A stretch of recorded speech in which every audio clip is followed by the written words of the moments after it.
Our first tip for you for reducing losses from possible freezing temperatures is have insurance. We'll cover other tips for how to recognize risks, how to minimize damage, how to hopefully avoid and prevent damage. But not all damage can be predicted, avoided. There are things that are unavoidable and unpredictable. So tip number one, have insurance. Insurance on your property is an affordable way to spread the risk. Have insurance. Occasionally properties are owned free and clear, and people may think that the mortgage company isn't requiring insurance anymore. That's something that's at my discretion, and I can save the premium. It's not worth it. It's avoidable compared, it's a minimal cost compared to the risk. Have insurance.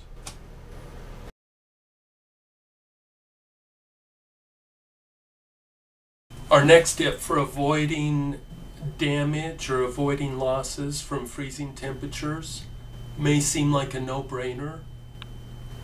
Keep the heat on. That may seem overly simplistic, but a lot of freeze damage occurs when a property is vacant for one reason or another.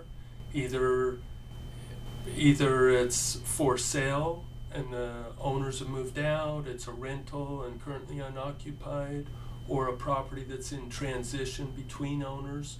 For whatever reason the property's unoccupied, whoever was last in control of the thermostat or the gas or the furnace thought to themselves, no one's going to be in there, turn the heat way down, or even turn the heat off. It's going to save us money. Who wants to heat it when no one's going to be there?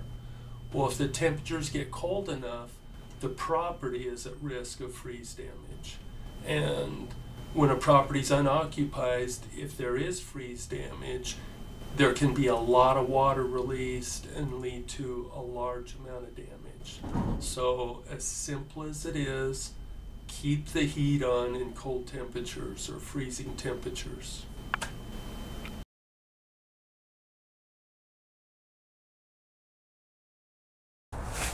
It is cold out here. Freezing temperatures can lead to freeze damage. Just want to share a few tips with you about things to recognize and steps to take that may help prevent freeze damage. One obvious one is wherever you have an outside faucet, do not leave the hoses attached. Leaving the hoses attached in freezing temperature, there's no benefit to it. The hoses will be frozen, you're not going to be able to turn it on and use the hoses regardless. But having the hoses attached prevents the valves from draining correctly, keeps water right up to the faucet, and could lead to freeze damage in the faucet or in the hose bib leading to the faucet that otherwise could have been prevented. They also make foam covers that you could mount on to cover the outside faucets is another potential thing that you could do, but make sure you remove the hoses.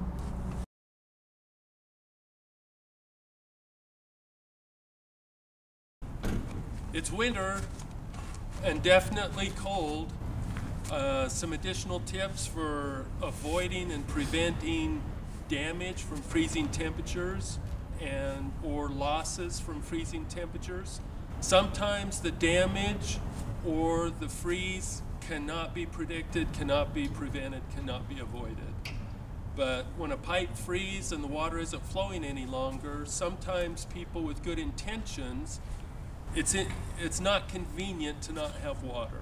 They want to fix the problem, they want to solve it, they want to get the water flowing again. With their good intentions, they oftentimes start a fire.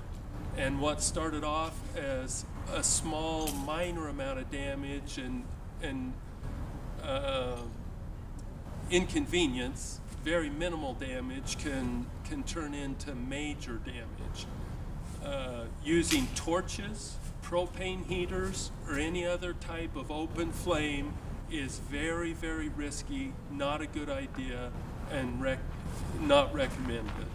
If you want to try to thaw out a pipe using space heaters, electric space heaters, or a blow dryer, a heat gun, maybe applying heat tape, electric heat tape, would be slower but much safer methods for thawing out a pipe.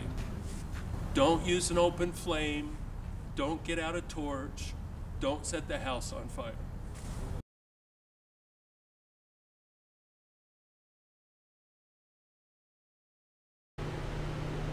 One more tip for you to minimize your losses potentially from freezing temperatures. Freezing temperatures can lead to frozen pipes and possible water damage.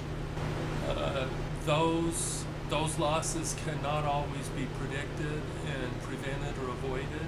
When there is water damage, our final suggestion to you is call a professional, get some professional help and advice. If professionals have meters to be able to find and identify and measure all of the dampness in wet materials and tell you proper steps to dry those materials in a timely manner. If they're dried in a timely manner, it minimizes the damage. If not dried in a timely manner, it could lead to mold, which may not be covered by your insurance company. So call in a professional, make sure you know everything that's damp and the steps that are necessary to dry everything in a timely manner to reduce or minimize your loss in the event of freeze damage.